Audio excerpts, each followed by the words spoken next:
Tout est parti d'une grève déclenchée pour l'amélioration de leurs conditions de vie et de travail que les travailleurs de la société d'Al-Bayrak ont été arrêtés et déférés à la maison centrale de Conakry.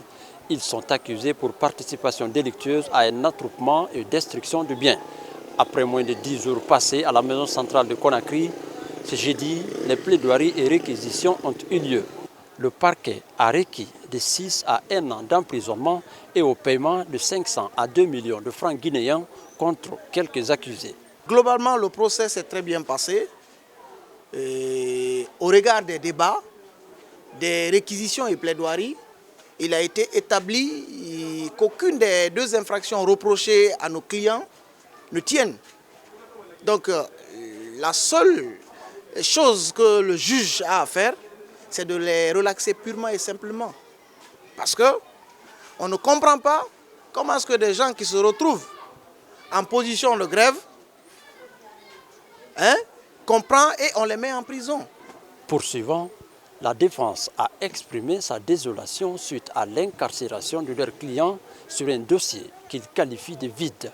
Ce qui nous fait dire ça, c'est du fait que la célérité avec laquelle le dossier a été pris et toute l'importance et tout le bruit tohui-bohi qu'il y a autour de ce dossier. Parce que quand même, il y a des grèves qui se passent en longueur de journée dans d'autres sociétés. Mais puisqu'il s'agit de Al-Bayrak, et on sait ce que c'est que Al-Bayrak en Guinée, il fallait faire tout ce tohui-bohi pour peut-être décourager les gens qui sont restés à ne pas faire grève, et voilà, ou à créer d'autres problèmes à ces gens qui sont aujourd'hui devant le tribunal. Pour ces membres de l'ISTG, cette décision du tribunal de première instance de Mafanko n'a qu'un seul objectif, faire taire les travailleurs d'Al-Bayrak. C'est normalement Al-Bayrak qui doit être poursuivi par le parquet.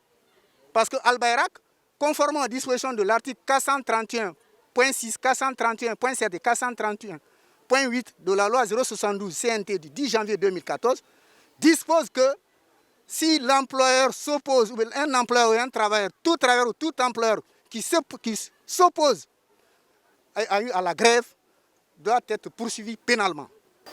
En attendant le 6 septembre, ces accusés retournent en prison sous l'œil impuissant de leurs camarades venus massivement pour les soutenir.